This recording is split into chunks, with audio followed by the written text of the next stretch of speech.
हरे कृष्णा। प्रश्न ये है कि क्या मृत्यु होने के बाद हमारे जो स्वर्गीय परिजन हैं वो हमें याद करते हैं? इसके तीन पॉसिबिलिटीज़ हैं। तीन पॉसिबिलिटीज़ कैसे, आइए समझते हैं अपने धार्मिक ग्रंथों के अनुसार और उसमें लिखी बातों के अनुसार।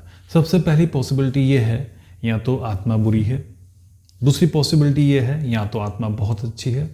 तीसरी पॉसिबिलिटी ये है, या फिर आत्मा बुरी भी है और अच्छी है, बैलेंस है उसका।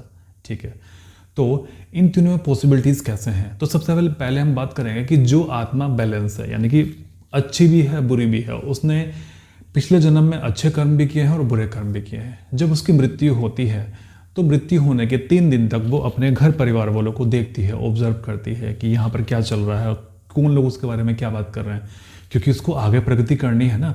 तो उसी के अनुसार उसको अपना जन्म लेना है, उसी के अनुसार उसको अपना गर्भ का चयन करना है।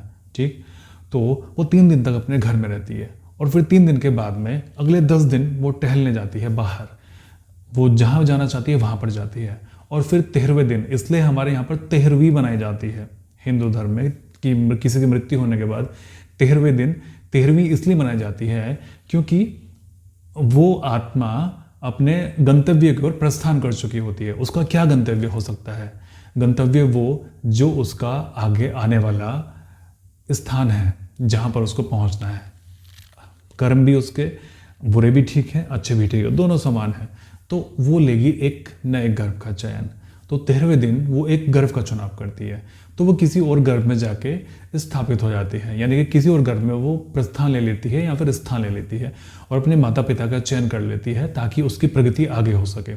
जैसे हम ग्रेजुएट होने के लिए अपने स्कूल को छोड़ के हम किसी कॉलेज में प्रवेश लेते हैं, इसी प्रकार से जब किसी आत्मा को अपनी प्रगति करनी हो तो वो एक शरीर को छोड़ के दूसरे शरीर की ओर वो चलता है, चयन करता है दूसरे शरीर को, और अच्छे से अपनी चीज़ों को सीखने के लिए।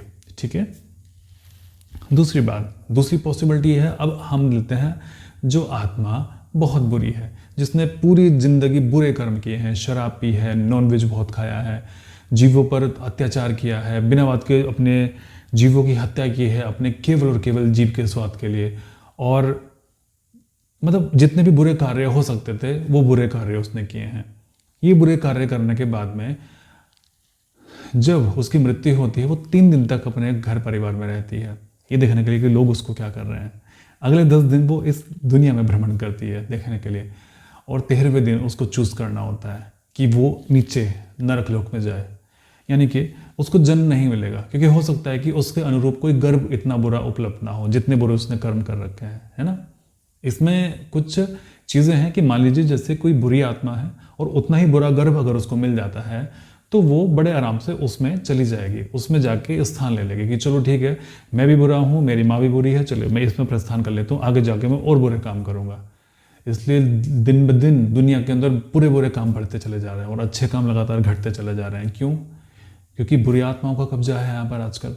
इसलिए तो आप देख रहे हो ना कितने बुरे बुरे कार्य होते हैं, बस यही चीज़ है। तो वो जो बुरी आत्मा है फिर से गर्भ का चयन कर लेती है जो कि बुरा होता है और आगे फिर वो और बुरे कार्य करती है।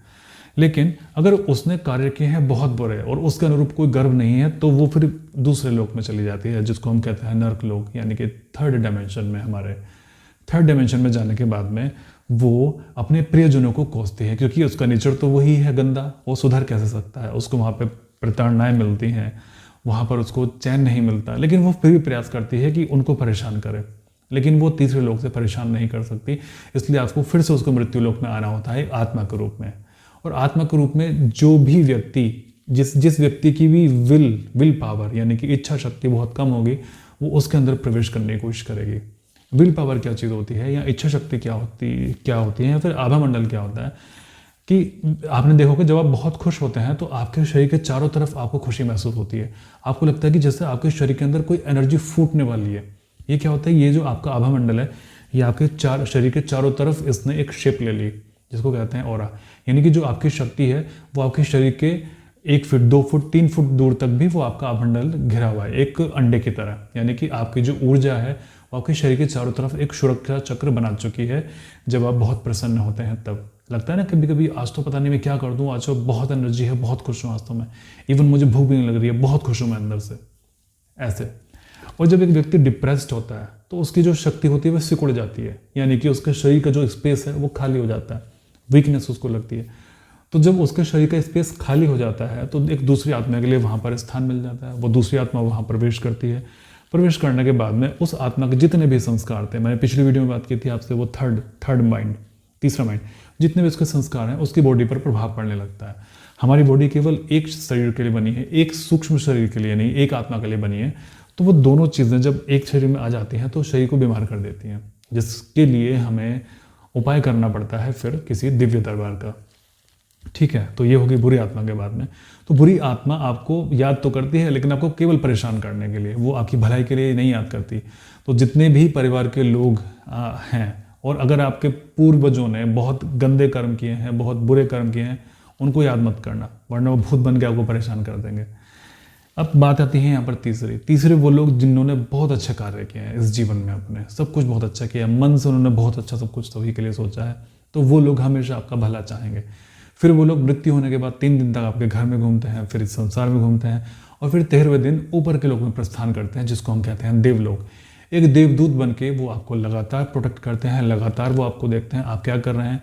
समय समय पर वो आपके अंतर मन के अंदर कुछ आइडियाज़ डालते हैं या फिर कुछ परामर्श आपको देते हैं।